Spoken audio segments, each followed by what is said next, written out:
Friends, मेरे और एक वीडियो में आपका बहुत बहुत स्वागत है। ये शेवरलेट की अविवो विवा है। ये गाड़ी 2 साल पहले मेरे दोस्त ने ख़रीदी थी। पहले का जो ओनर था उसने एक गाड़ी स्क्रैप को निकाली थी। तब गाड़ी को 10 या 11 साल कुछ हुए थे। इस गाड़ी में बहुत सारे प्रॉब्लम थे। इंजन के साइड में प्रॉब्लम थे, सस्पेंशन के साइड में प्रॉब्लम थे, ब्रेकिंग के साइड में प्रॉब्लम थे। ये सब काम मैंने ही करके मेरे दोस्त को दिया था। पहले के ओनर के पास से हमने ये गाड़ी 25,000 में ख़रीदी थी और सब काम कुछ 18,000 के आसपास आया था, सब खर्चा। पहले के ओनर ने इस गाड़ी को बहुत गैरेज में दिखाया था तो उसको कोटेशन बहुत लंबा दिया था, 40,000 तक दिया था। इसके लिए उसने ये स्क्रैप को निकाली थी, तो हमने ये ख़रीद ली थी। तो अभी इस गाड़ी को 13 साल कंप्लीट हो गए और इसका अभी टाइमिंग बेल्ट और वी बेल्ट चेंज करना है। मैंने जब से गाड़ी का पूरा काम करके दिया था तब से अभी कुछ प्रॉब्लम नहीं है इंजन के साइड से। टाइमिंग बेल्ट चेंज करने के लिए इस कवर को हटाना होगा। उससे पहला इस फिल्टर बॉडी को निकाल देते हैं। फिल्टर हाउसिंग निकाल दिया। अभी इस माउंटिंग को भी निकाल देते हैं और नीचे यहाँ इस कवर को भी हटाना होगा।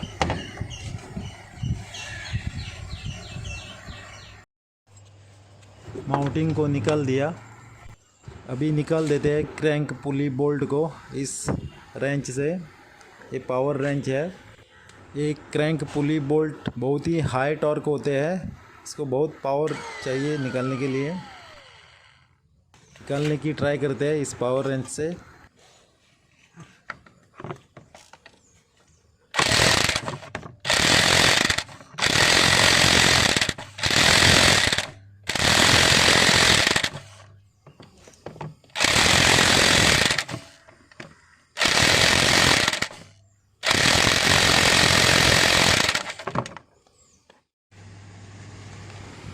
एक 10 बार टॉर्क देने के बाद फाइनली ये बोल्ट आ गया।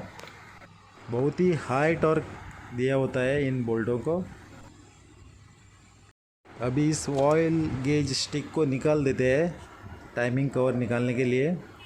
एक गेज स्टिक निकालने के बाद ही टाइमिंग कवर का बोल्ट निकाल सकेगा अंदर का।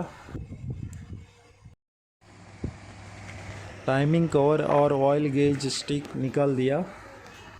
अभी टाइमिंग मार्क देखते हैं कहाँ है और इसको अलाइन कर देते हैं टाइमिंग मार्क को। इस कैम गियर में ये लाइन और ये डॉट दोनों बराबर आना चाहिए आमने सामने। और यहाँ क्रैंक पुली के पास, स्पॉकेट के पास एक ये डॉट है। ये डॉट अंदर के एरो को मैच होना चाहिए। अंदर का एरो इधर नहीं दिखेगा क्योंकि उधर बहुत डस्ट है। वो बेल्ट निकालने के बाद, क्लीन करने के बाद दिखेगा।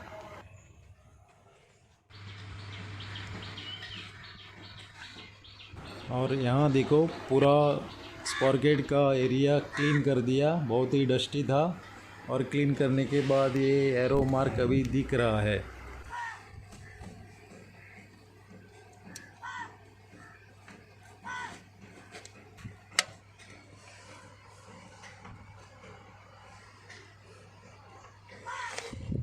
अभी ये क्रैंक का मार्किंग देखो।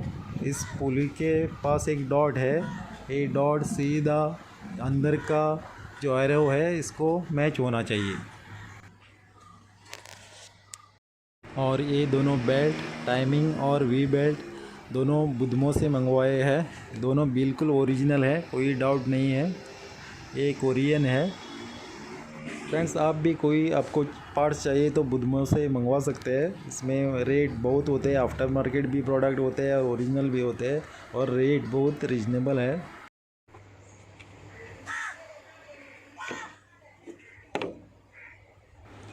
और ये पुराना टाइमिंग बेल्ट देखो, इसमें हल्के हल्के कट पड़ने लगे हैं।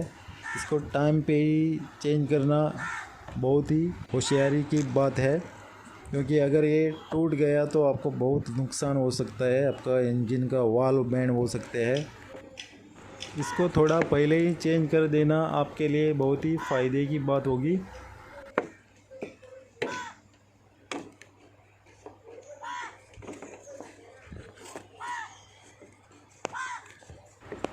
और ये देखो वी बेल्ट वी बेल्ट भी देखो पुराना कितना पतला हो गया, इसको भी बदलना होगा।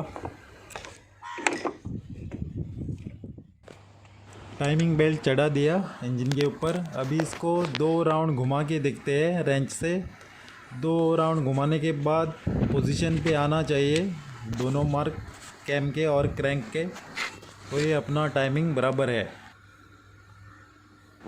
यहाँ दोनों मार्क बराबर जगह पे आ गए 2 राउंड घुमाने के बाद।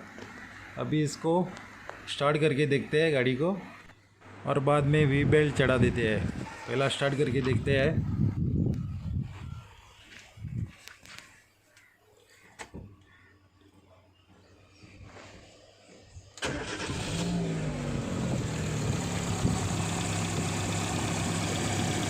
और यहाँ गाड़ी बराबर स्टार्ट हो गई है।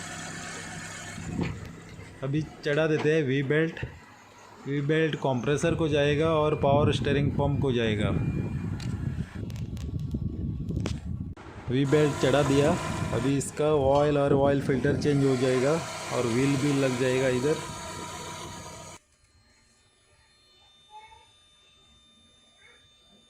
ऑयल डाल दिया इंजन में और आ गया बराबर मार्किंग पे, लेवल में।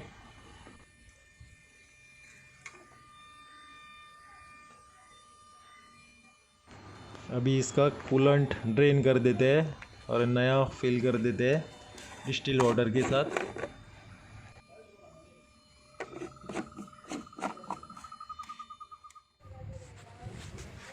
पैसेंजर साइड का डोर हैंडल टूट गया है, इसको रिप्लेस करना है। और इसका डोर लैच भी रिप्लेस करना है।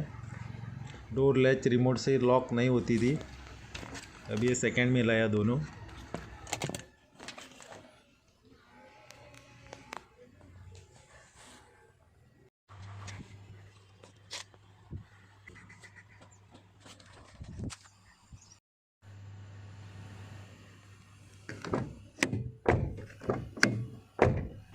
डोर हैंडल लग गया और लॉकिंग भी बराबर हो रही है अभी,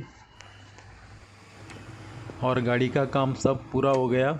फ्रेंड्स, ऐसे वीडियो देखने के लिए मेरे चैनल को आप सब्सक्राइब कीजिए, और वीडियो हेल्पफुल है तो प्लीज़ लाइक दे दीजिए। और मिलते हैं अगले वीडियो में, तब तक देखने के लिए बहुत बहुत धन्यवाद।